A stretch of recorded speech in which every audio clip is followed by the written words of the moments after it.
Салам достор. Бүгүн биз компьютер менен жакын таанышабыз, жакындан. Негизи эле компьютер деген эмне? Анын жолун кийинки слайддан көрө аласыздар. Компьютер бул электрондук түзмөк. Ал маалымат менен иштейт. Анын маалыматты киргизүү, өзгөртүп түзүү, сактоо, чыгаруу мүмкүнчүлүгү бар. Демек, мен белгилегендей бул компьютердин негизги функциялары болуп саналат. Компьютерди биз кайсы жакта колдонсок болот?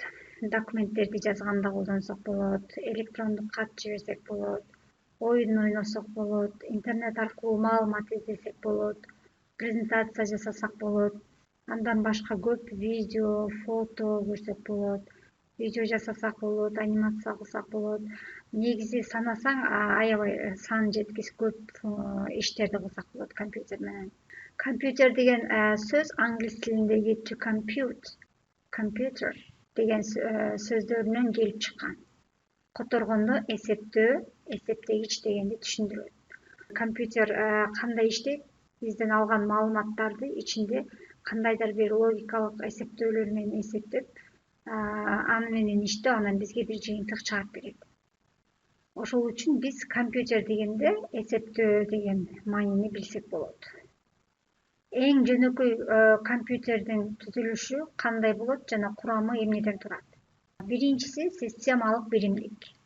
Системалык биримдик бул персоналдык компьютердин ички түзүлүштөрү жайгашкан. Демек, бул биримдиктин ичинде көптөгөн ички түзүлүштөр жайгашкан. Анын ичинде мисалы үндү кантип угуп атабыз, экранды кантип көрүп атабыз, интернет кантип иштеп атат, ошол нерсенин баардыгы кантип сакталып атат, маалыматтар ушунун баардыгы ушунун ичинде болот. Эң маанилүү бөлүк десек болот. Анткени ушул нерсесин сатып алабыз да, негизи биз компьютерди алганда. Ал эми экинчиси монитор. Монитор дагы керек, албетте. Монитор эмне кылат экен? Маалыматтарды текст, сүрөт жана башка чыгарууга мүмкүндүк берет. Демек, биз бул жакта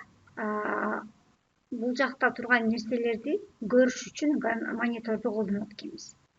Монитор кадимки телевизордой эле бизге ошо маалыматтарды сүрөт аркылуу же видео, же аудио, же үн аркылуу бизге билдирет экен эмне болуп атканын. Мунун ичинде маалыматтар, кандай маалыматтар, эмне болгон маалыматтар баардыгын ушу монитор аркылуу көрө алабыз. Болбосо монитор болбосо, бунун ичинде эмне бар экенин көрө албайбыз дегендей эле. Андан кийинки бөлүк бул клавиатура. Клавиатураны баскыч деп да атап койсок болот. Клавиатура эмне кылат экен? Маалыматты киргизүү үчүн колдонобуз.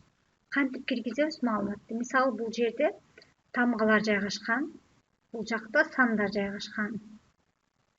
Бул жакта белгилер жайгашкан, үтүп, чекит деген мисалы. Бул жакта атайын функциялар жайгашкан. Андан сырткары бул жактарында дагы ар кандай функцияларды аткара турган баскычтар жайгашкан. Демек, эмне кылсак болот экен? Биз бул жактан, мисалы, мен аты жөнүмдү жазсам, терип, бул жазган нерсени клавиатурада, монитордон көрө алабыз. Демек, менин атым бул системалык биримдикке сакталып, андан кийин бул мониторду көрсөтүп атат. Көрдүңүзбү кандай байланышкан бири-бирине? Же болбосо мен бир сандарды эсептесем, мисалы, бул жактан жазып басып, анын баардыгы бияка сакталат, бул жака. Анан монитордон көрө аласыздар. Демек, клавиатуранын иши эмне экен? Маалыматты киргизүү. Ал эми 4-үнчү бөлүк бул эмне? Чычкан. Компьютерди башкаруу үчүн кызмат кылат. Мисалы, мен азыр кыймылдатып жаткан бул стрелка эмне кылат экен?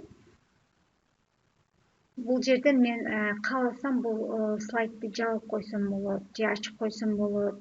Компьютерди башкарып эметем. Мисалы, ичинде папкаларды басып менен ачам, аны бул жака жылдырам, ушундай нерселерди кылсам болот. Бул чычкандын жардамы менен. Ошон үчүн чычкан дагы аябай керектүү курам болуп эсептелет. Эң биринчиден ичине кирип кетүүдөн мурун компьютерлердин ар кандай түрлөрү менен тааныштыргым келет сиздер менен. Азыр түрлөрүн үйрөнөбүз. Эң башкысы биринчиде компьютерди негизинен эки түргө бөлөбүз. Биринчиси стационардык компьютер, персоналдык. Экинчиси портативдүү персоналдык компьютер. Стационардык персоналдык компьютер деп өзүнүн туруктуу орду бар компьютерди түшүнөбүз. Бул компьютерлер чанда гана ордудан жылдырылат. Демек, ордунда ар дайым бир столдун үстүндө бир жерде ар дайым орнотулган компьютерлерди биз стационардык компьютерлер дейт экенбиз. Аларды таш көтөрүп жүрүүгө мүмкүн болбогон үчүн алар ордунда турушу керек, бир ордунда.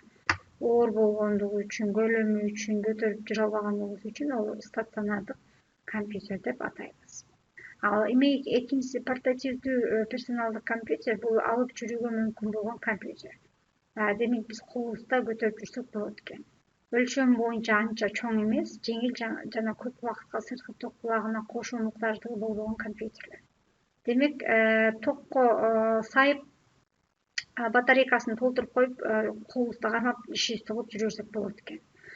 Стационардык ар дайым токко байланып турат. Мисалы, свет өчүп калса, бул сразу өчөт да стационардык персоналдык компьютерлер. Портативдүү компьютерлер андай эмес. Булар качан батарейкасы түгөнгөндө ошондо өчөт. Батарейкасы түгөнбөсө сайып койсоң кайра иштей берет. Иш такта компьютери. Демек, буларга мисалдар келтиребиз. Иш такта компьютери мына эң бул ушул стационардык компьютердин биринчи ушул мисалы ушул. Көбүнчө биз жумушта, үйдө, мектепте колдонсок болот. Атайын иш столго орнотууга жасалган. Өзүңүздөр көргөндөй. Компьютердин экинчи түрү бул ноутбук, көбүнчө лаптоп деп да аталат. Ноутбуктар батарея аркылуу иштеп, иш такта компьютерлердин алдыганча портативдүү. Аны каалаган жакта да иштетсеңиз болот. Демек, мен ноутбукту көтөрүп алып паркка барып отурсам болот, үйдөн иштесем болот, жумушта иштесем болот. Кийинкиси нетбуктар. Нетбуктар бул ошол эле ноутбуктар, бирок андан да кичине өлчөмдө жана иш жөндөмдүүлүгү азыраак. Нетбуктар кичинекей болот, ноутбуктардан жеңил болот көтөргөнгө. Бирок ноутбуктардай болуп чоң иштерди, чоң программаларды жүктөй албайбыз. Өтө татаал иштер жана көп көлөмдүү талап кылган тиркемелер үчүн жараксыз болот. Буну менен көбүнчө сүрөт көрүп, документ жазып, ушундай иштерди кылсак болот. Аны атайын бир программаны жүктөп алып иштесек көтөрө албайт андай. Саякатка чыккандар үчүн аябай жакшы жардамчы болот. Кийинкиси планшет. Планшет ноутбукка караганда да портативдүү. Демек, ноутбуктан да портативдүү технология бар экен. Бул эмне? Планшет. Баскыч жана чычкандын ордуна сенсордук экран аркылуу тергендик жана жылдырууну колдонушат. Демек, биз бул жакта баскыч же болбосо чычканды колдонбойт экенбиз. Бул сенсордук колубуз менен эле басып, экранга басып колдонсок болот экен. Бул биздин азыр көтөрүп жүргөн смартфондордун чоңурагы. Смартфон эми? Смартфон деген эмне? Бул дагы компьютердин бир түрү. Смартфондор телефондун функцияларынан башка эсептөө функцияларына да ээ. Демек, булардын функциялары кадимки телефондукунан башкачараак. Башкача айтканда, смартфон бул ага же андан чалууларды жүргүзүүгө мүмкүн болгон компьютер. Демек, бул деле планшеттей эле компьютер, бирок бул жактан ошо чалсак дагы болот. Мисалы, планшеттен да чалсак болот, бул жактан да. Демек, бул эмне экен? Компьютердин бир түрү экен бул дагы. Анткени бул жактан да биз маалыматтарды жүктөп, ар кандай программаны жүктөп иштесек болот. Андан кийинкиси серверлер. Серверлер деген сервер бул тармактагы башка компьютерлерге маалыматты ташып, кызмат кылган компьютер. Мисалы, сиз интернетти колдонгон сайын серверде сакталган маалыматтын ичинен карайсыз. Демек, сервер деген бул биздин же сиздин жеке компьютериңиз эмес, бул атайын ушундай болуп жасалган, сүрөттөгүдөй болуп жасалган жерлер болот сервер. Биз аларды колдонуу үчүн акча төлөйбүз. Биз сүрөттөрүбүздү же чоң файлдарды жүктөп койсок ал жака, кааласак үйдө колдонсок болот, кааласак жумушта колдонсок болот, кааласак каалаган жерде, мисалы, саякатта жүргөндө ачып сүрөттөрүбүздү көрсөк болот. Кантип, анткени бул онлайн түрүндө болот сервер. Өзүбүздүн аккаунтубуз менен кирип эле ачып карай берсек болот. Ал эми берки портативдүү же болбосо стационар компьютерлерди сактай турган болсок, анда эмне, мисалы бир документ керек болсо, ошол кайсы жакта болсо ошол жакка барып ачып алыш керек да анычы. Серверге коюп койсоңуз, дүйнөнүн кайсы бурчунда жүрсөң деле ачып көрө берсең болот.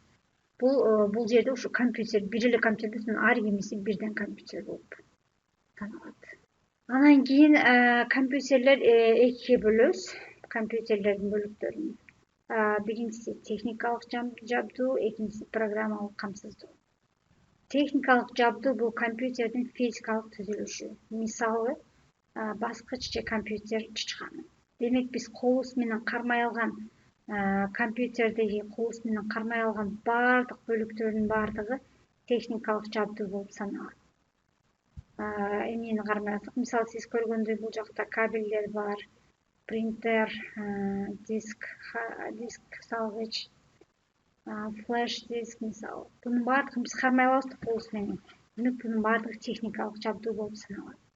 Ал эми экинчиси эмне? Программалык камсыздоо. Ал техникалык жабдууга эмне жана кантип кылыш керектигин айткан көрсөтмөлөрдүн жыйындысы. Демек бул программалар. Биз телефондо, смартфондо колдонгон программалар компьютердин ичинде да ушундай сыяктуу ар кимисинин өзүнүн бир программасы болот. Мисалы бул Word деген программаны бул жакта биз документ жазсак болот. Бул слайд презентация жасасак болот, слайд презентация. Бул математикалык программа, математикалык эсептер чыгарсак болот. Бул мисалы интернет кирүүгө колдонуучу браузер. Ушундай ар кимиси өзүнүн функциялары бар. Бунун баардыгын биз жалпы программалык камсыздоо деп атайбыз. Анан кийин негизинен компьютер кантип иштейт десек, компьютер ушундай болуп иштейт. Мисалы, бул компьютер. Компьютердин ичи. Компьютердин ичи дейли. Бул жактан киргизүү. Биз демек маалыматты киргизет экенбиз. Маалыматты кантип киргизет экенбиз? Клавиатура, чычкан, микрофон аркылуу. Маалымат киргенден кийин бул жакта эки система иштейт. Кайсы? Alt, анан башкаруучу түзүлүш. Alt эмне кылат? Арифметикалык, логикалык түзүлүш эсептөөчү. Демек ушул alt эсептегич биздин маалыматтарды алып эсептейт экен. Компьютердин тили түшүнө тургандай кылып эсептейт. Анан кийин бул alt бул жака башкаруучу түзүлүш эмнени жана кантип эсептөөнү айтуучу түзүлүш. Демек бул башкаруучу түзүлүш эмне, кайсы маалыматты кантип эсептеш керек экенин буга айтып турат экен. Экөө бири-бири менен аябай тыгыз байланышкан. Бул экөө чогуу биргеликте биз башкаруу иштетүү бирдиги дейбиз. Бул компьютердин мээси демек. Эмне кылат экен? Экөө иштеп, дата маалыматтардын баарын иштеп, анан эс тутумга сактайт экен. Эс тутумга сакталгандардан алат экен кайра, берет кайра эс тутумга. Ошентип бул экөө дагы аябай тыгыз байланышта иштешет. Анан кийин маалыматты иштетип биз эмнени кааласак ошону чыгарып берет кайра бул жака. Кантип чыгарып берет? Монитордон көрсөк болот. Жыйынтыгын. Же болбосо принтер менен чыгарып алсак болот, же колонкалар менен уксак болот. Ошондой кылып чыгарсак болот. Эс тутумда эмне кылат? Маалыматтар сакталган жер. Демек, биздин компьютер үчүн эмне керек экен? Маалыматты киргизиш керек экен, анан аны эсептеп чыгыш керек экен, аны сакташ керек экен, аягында жыйынтыктап чыгыш керек экен. Компьютер деген ушул нерселерди кылат. Эң башында айткандай, ушул 4 функцияны аткарса, демек биз компьютер деп түшүнөт экенбиз буну. Анда эмесе бүгүнкү сабакты жыйынтыктайбыз. Саламатта болуңуздар.